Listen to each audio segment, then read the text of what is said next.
All right, so last week we started talking about alpha carbon chemistry, and we said we can do these Aldol reactions. And the mechanism's pretty straightforward. First thing we always do is deprotonate an alpha position of some sort of carbonyl compound, usually an aldehyde or ketone. And then that enolate that we form can attack any unenolized starting material. And then we can get this beta hydroxy aldehyde or ketone. And we saw that the base that's used is often catalytic, and these are under equilibrium conditions.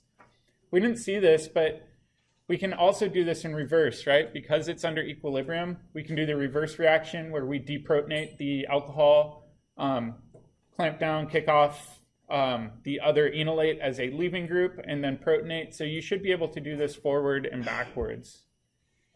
And then we saw also that you can try to do the synthetic planning, right? So first thing I always do when I'm looking at my synthetic planning is identify my alpha and beta positions, because those are the two sites where we're going to functionalize, right?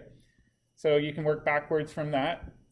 And then last but not least, we ended on Thursday showing that when you do this reaction, you can actually go past the beta hydroxy aldehyde or ketone to an alpha beta unsaturated aldehyde or ketone by applying heat.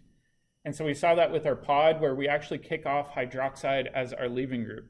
One thing that I did want to note that I kind of neglected was, you notice that alkene that I formed? Is that an E or a Z alkene? E. The reality is, you may observe some of this alkene too, the Z alkene, but do you think it's going to be major or minor? It's going to be minor because it's sterically hindered, right? So in this one, you're going to run into a lot of steric clash between the lone pair on that oxygen and that methyl group. So typically, the alkene that you get is going to be the most stable due to sterics. Does that make sense? All right, so now let's summarize really quickly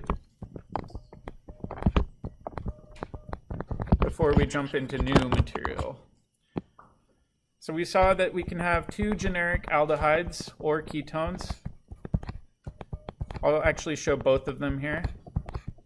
And under equilibrium conditions with sodium hydroxide, we can form this beta hydroxy aldehyde in this example. And then we said if you keep on doing this under high temp conditions, you will typically get that unsaturation to occur. So the reality is we can get to this position using low or moderate temp. But we know we can just jump straight to our final product by running this at high temp. Does anybody remember why this product is favored under high temp? Yeah, we increase conjugation and we increase entropy, right? Because in this reaction, we're ultimately going to be kicking off water. So we're increasing the amount of disorder to the system, which is typically favored under high heat. All right, so if you notice in this sample summary, we started out with the same starting material. What I want you to do next is to predict the following products.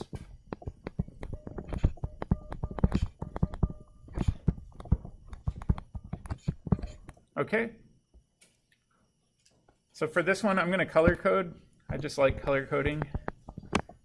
I'm going to stick with a simple aldehyde here, and then a blue aldehyde over here. So now they're different aldehydes. And again, I want us to predict the products that we would get if we were to react this with sodium hydroxide under low or moderate heat.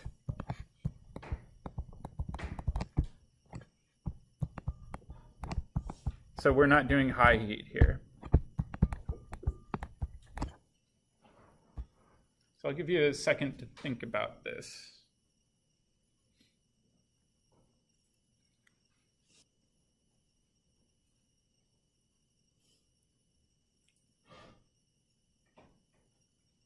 Does anybody want a little bit more time? All right, let's start working through this one then. So let's do the first one. We'll have red react with red. This one's a bit easier because we actually have seen this product already. And I'm going to show our new bond in green, because why not? So this is our new bond. I also meant to ask, is anybody colorblind in here? I felt really bad the other day. I was like sitting at home on my couch. I'm like, oh God, I hope nobody's colorblind because this would be awful. All right, let's do the other one. Let's do red and blue. So for this one, again, we're going to form our new bond, but this time our blue one has that extra carbon coming off, right? So that makes sense. All right, now let's do the same thing, but we'll do blue plus red.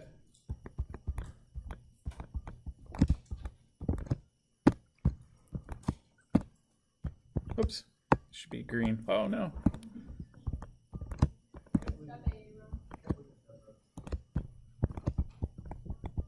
All right, so that's blue plus red, right?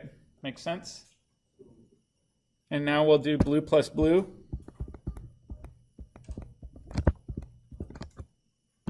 Show our new bond in green.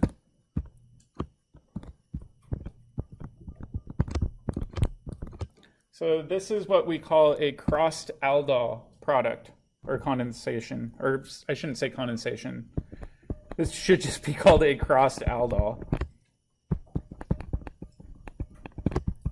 And the key takeaway from this is crossed aldol reactions can be messy.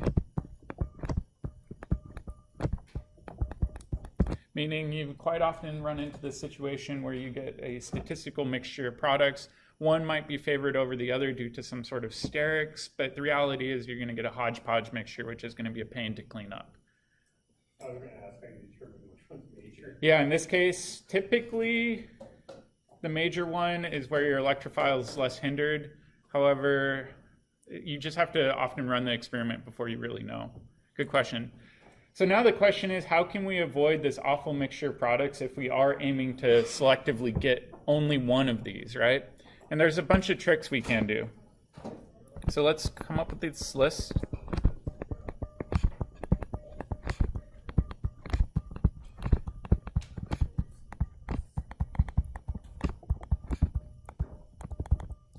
All right, the first trick is pretty straightforward, is avoid the problem. You know, like when you notice your house is dirty?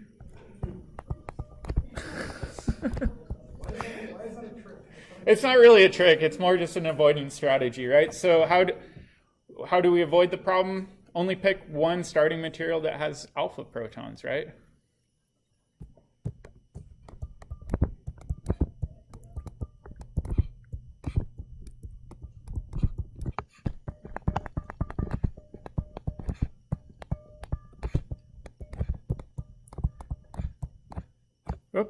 Protons. All right, but that doesn't completely solve the problem, right? Because even if only one of them has alpha protons, it can still attack itself, right? You're just kind of slowing down the combo. So instead of 4 in solution, you might be down to 2. So yeah, it helps. Another thing you can do is only use one type of starting material.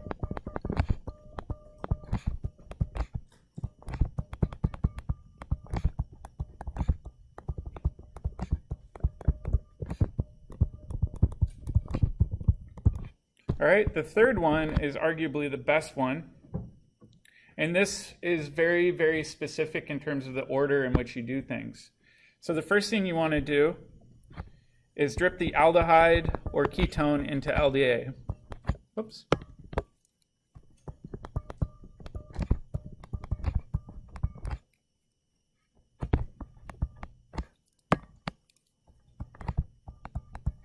What is LDA again? Yeah, lithium diisopropylamide. That's our really, really, really strong base. So if we're dripping our first aldehyde or ketone starting material into LDA, what's going to happen to it? Every single one's going to get proton. It's going to immediately be deprotonated and form an enolate before it ever has a chance to find another starting material to react with, right? So what this will do is forms 100% enolate.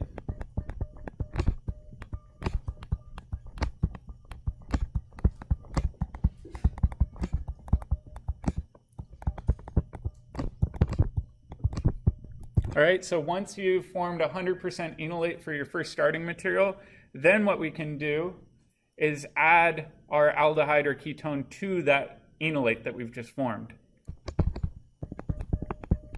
Yep. So you need to be very careful in your stoichiometry, right? Add just enough LDA to form enolate of your first starting material, but not excess LDA that can continue to deprotonate your second aldehyde or ketone.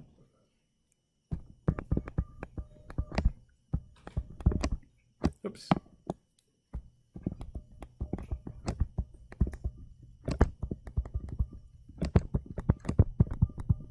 So it does matter, right? It depends which starting material you want to act as the nucleophile, so the order of addition matters a lot here. All right, so there's a lot of tricks to doing this. Typically, when you run this reaction with the LDA, you also do it under really low temperatures too, to avoid any other sort of side reactions. Does anybody know what you do to typically lower the temperatures?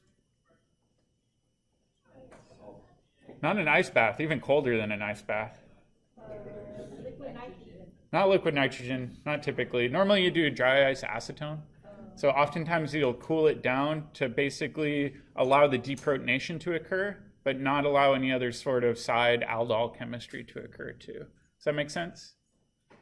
All right, so now let's do some practice.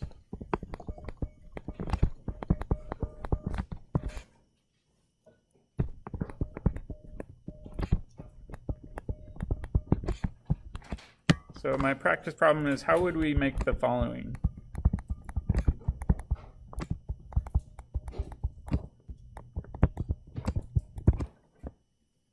All right, so our target molecule in this case will look like this.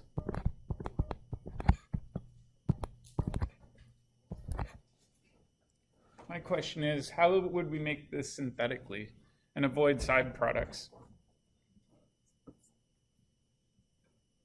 Whoops, sorry, this should be a single bond. Sorry about that.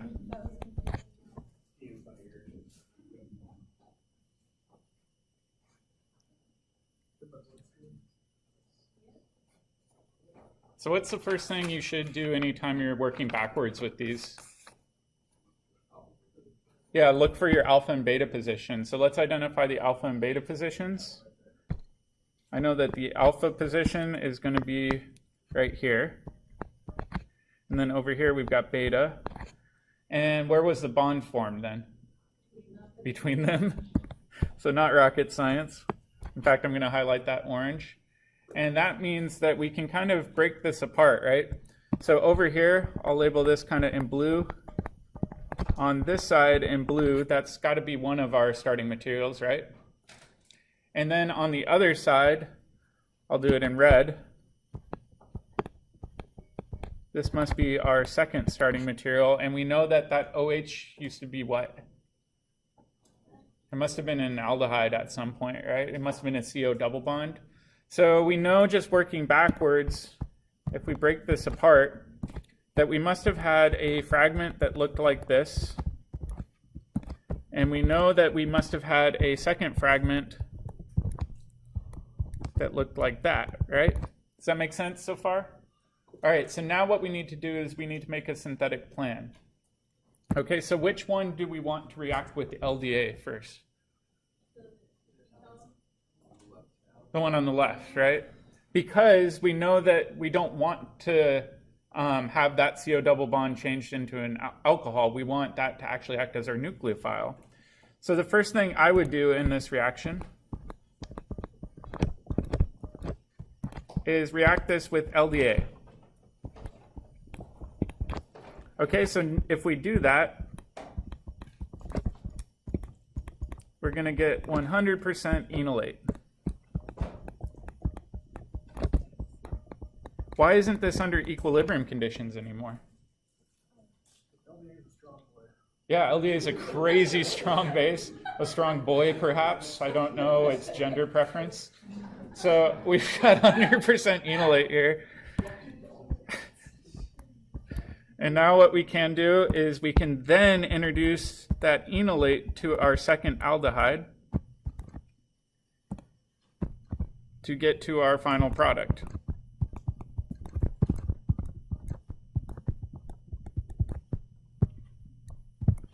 Does that make sense? Yeah.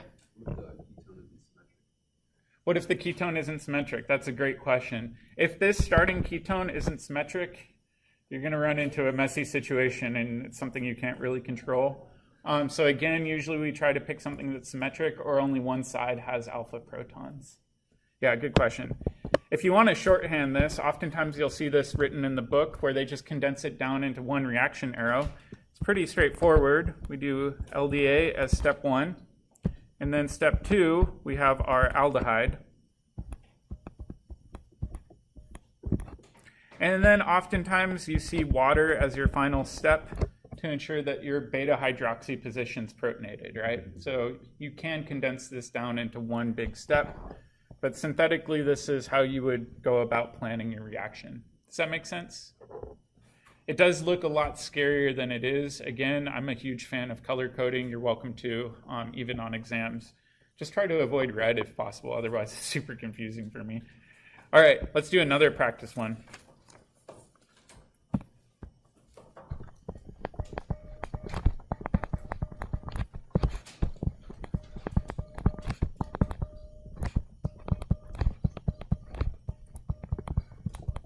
So kind of like before, I want you to devise a route through which we can make the following.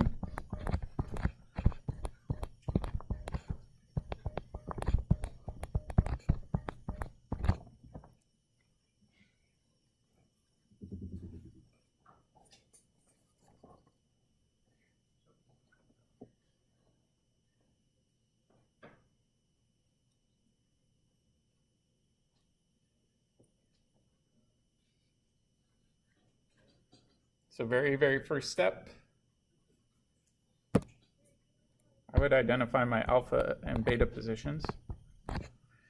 And we know that we always are making bonds between the alpha and beta position. So I'm going to highlight that in orange, right? So let's first practice breaking this apart and predicting what starting materials we must have had. Let's even try to name the starting materials. What's one starting material if we must have had?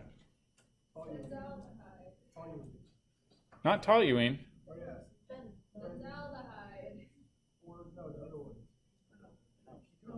Well, let's think about it. So check with your neighbor and see if you can agree with the structures, and then we'll work on the name.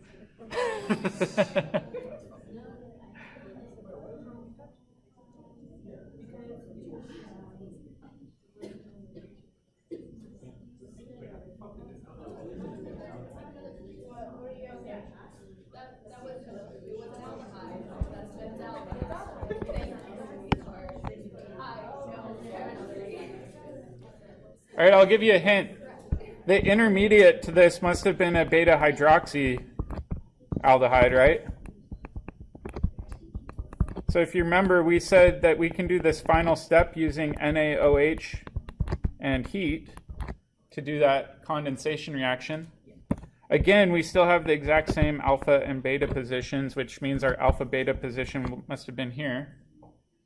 All right, so if we're breaking this apart, I'm going to actually use a retrosynthesis arrow this time. What must one of our starting materials have been? Benzaldehyde, right?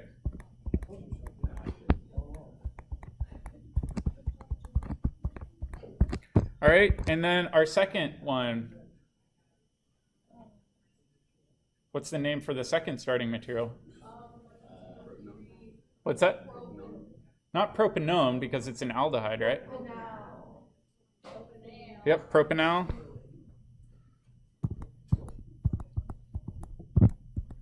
So we've got two different aldehydes. All right, so which one do we want to act as a nucleophile?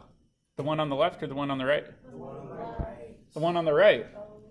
Because this is the thing that's ultimately attacking into benzaldehyde and then changing that CO double bond on benzaldehyde to a CO single bond. So this must be the nucleophile.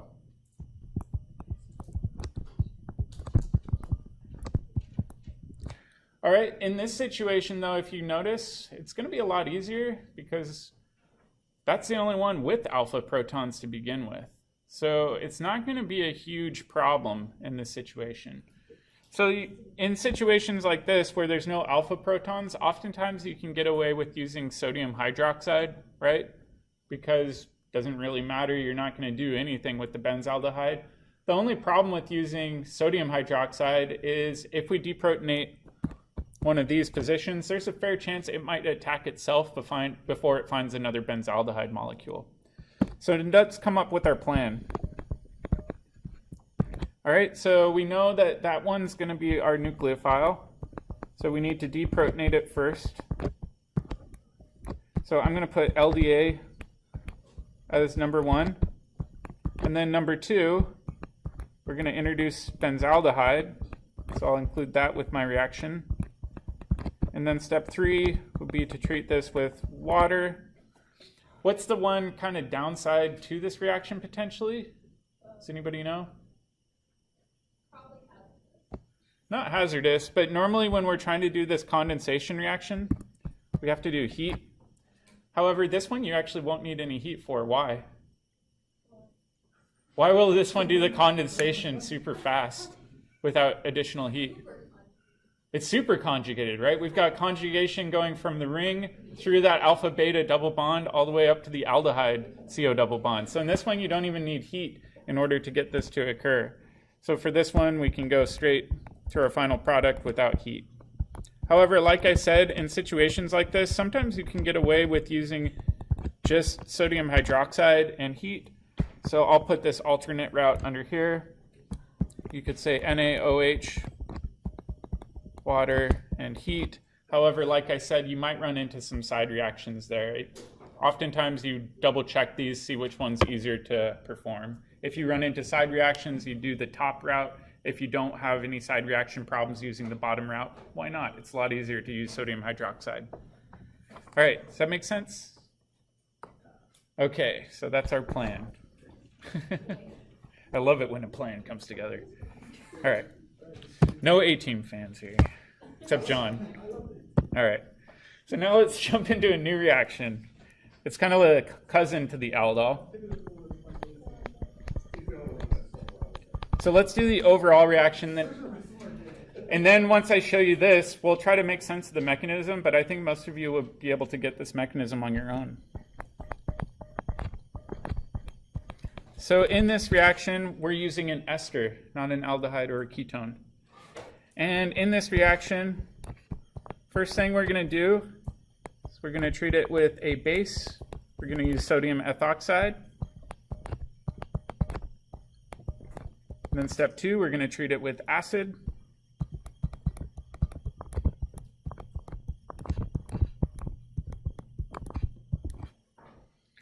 And over here, if we are counting our carbons, right, we've got our alpha and beta position.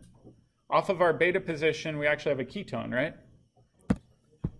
So this would be a beta keto ester. Does that make sense? I did want to make a note, though, because students often will ask me about this base, where they say, why are you using sodium ethoxide now when we just got done using LDA and you were talking about how great LDA is? The reality is, oftentimes we choose a base that matches the ester, right? Why do we do that? I don't know why you do that. In case that base attacks that ester and does nucleophilic acyl substitution, your final product's the exact same that you put in, right? So the note I wanted to do was the alkoxide base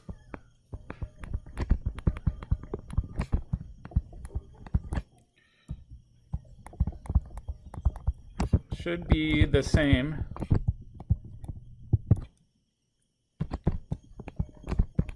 as your esters leaving group. I'm going to put leaving group in quotes because really we don't want it to act as a leaving group in this situation. Otherwise, you might get transesterification.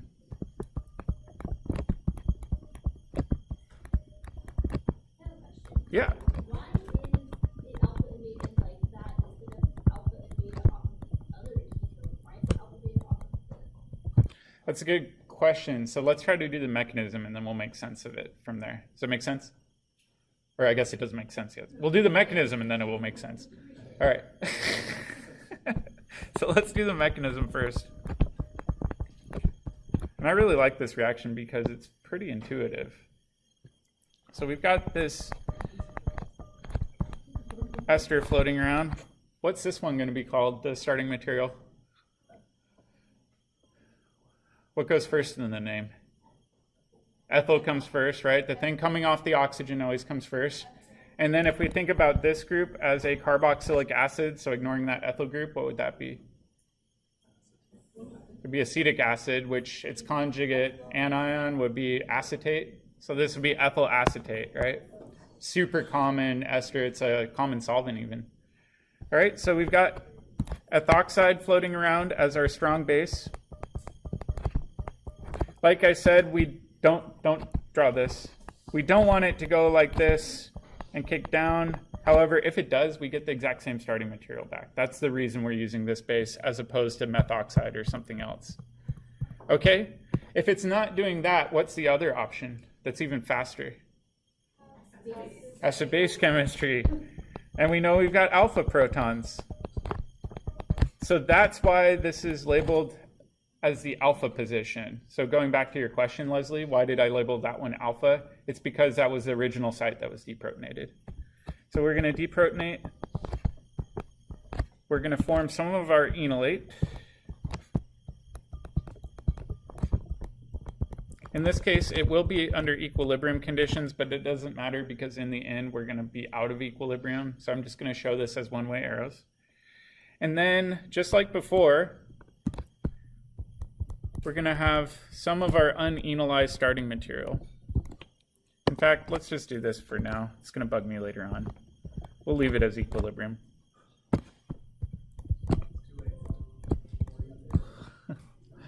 Unenolized starting material. All right, so just like before with the Aldol reaction, we know that this nucleophile can attack in and kick up electrons onto that oxygen.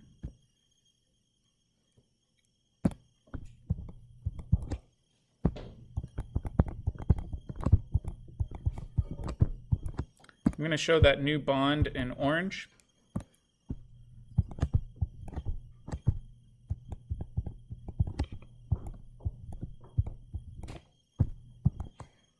Oops, that should be a negative charge there. And now we have this byproduct. What do you think will happen next?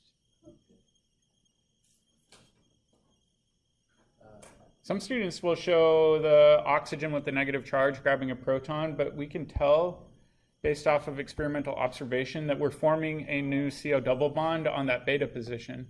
So logically, what would make sense for the mechanism? Yeah, kick off that ethoxide as a leaving group, which is good because then we regenerate our base in solution.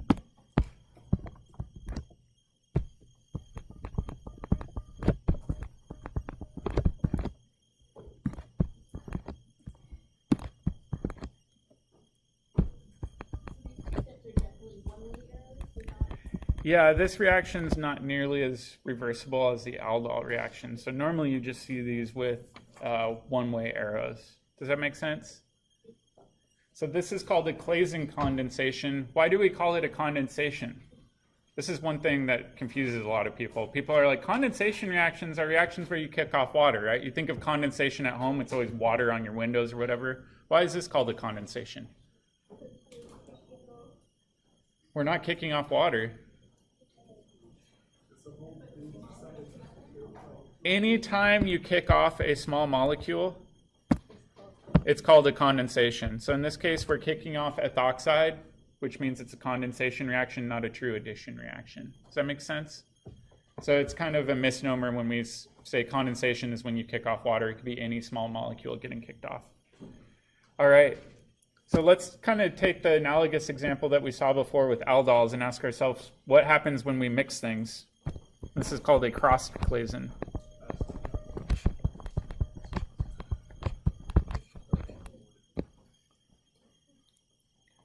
All right.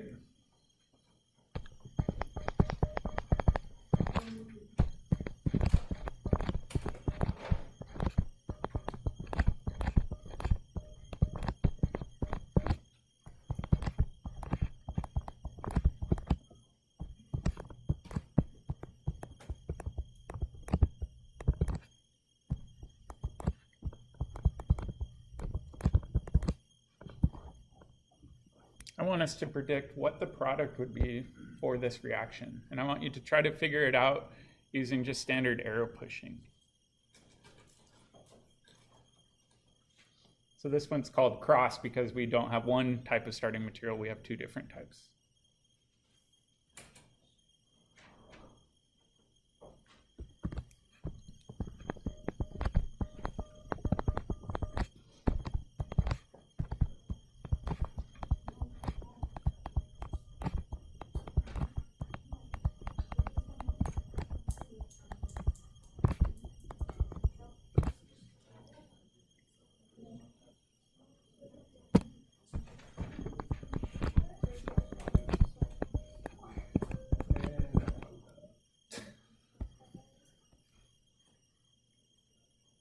So a cross Claisen is when you have an ester of some sort, and then your second starting material is going to be an enolizable ketone or aldehyde.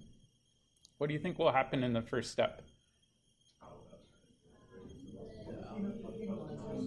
We need to enolize something. Which one are we going to enolize? The ester on the left or the ketone on the right? The ketone's the only one with alpha protons. We know that that's got to do something in the first step. But do you notice how they still tried to match these to make sure that we didn't get transesterification? That's just a good strategy across the board. Okay, so in this one, we said that we've got methoxide floating around that will grab one of these alpha protons.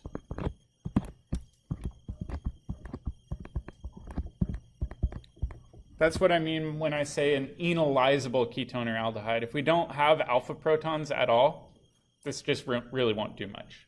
Okay, and then in our next step, we've got our ester floating around, and I'm just going to spin it around this way. What's this ester called?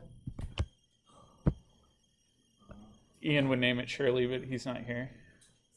Steve? No. What's the actual name? Methylbenzoate. It was a lot of your intermediates during your synthesis project. Right, so we're going to kick up electrons there.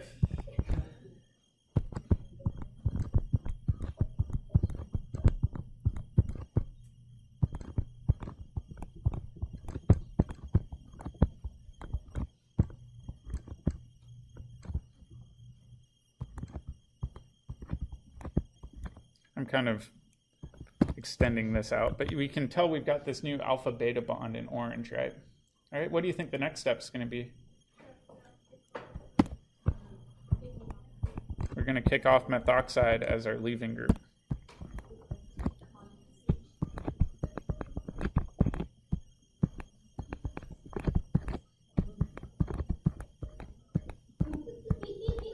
So have we made a beta keto ester here? No. In fact, if we think about it, right, this over here was our alpha position. This is our beta position. So this would be a beta keto ketone, right? So we can actually make a lot of unique functional groups this way. Does that make sense?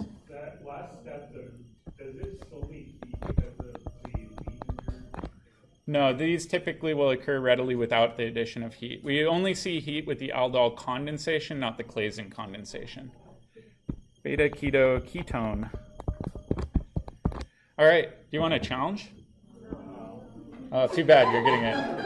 Hey, that's like a, you unanimously did. He's like, fuck you. It's good for you. It's like running hills.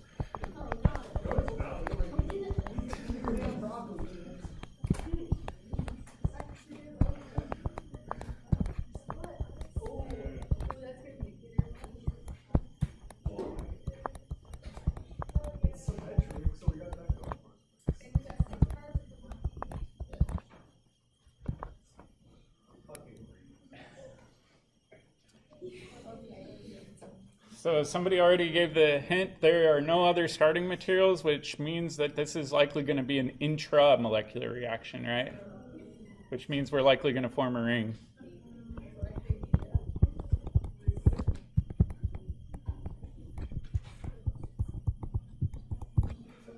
Yeah.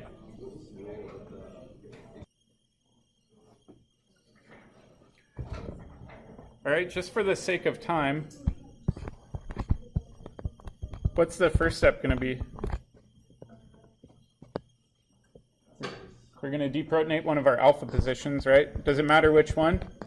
Nope, because it's symmetric.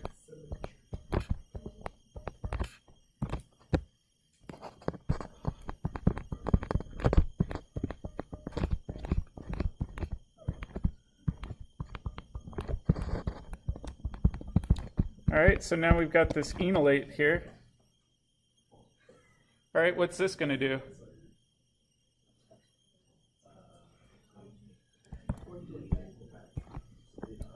It'll attack itself. And if we number our carbons, right, we've got 1, 2, 3, 4, 5.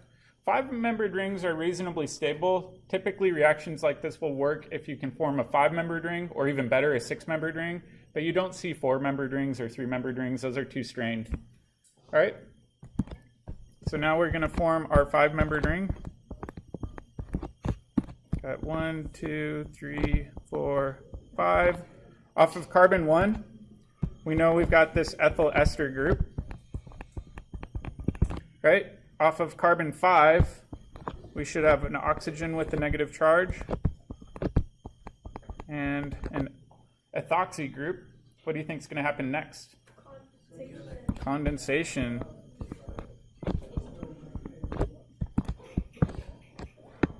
One reason I like showing this is a lot of organic chemistry textbooks won't even show this reaction because it's fairly advanced. But this is called a Dieckmann cyclization. Yep. So let me spell that out for you because I think I need to look it up.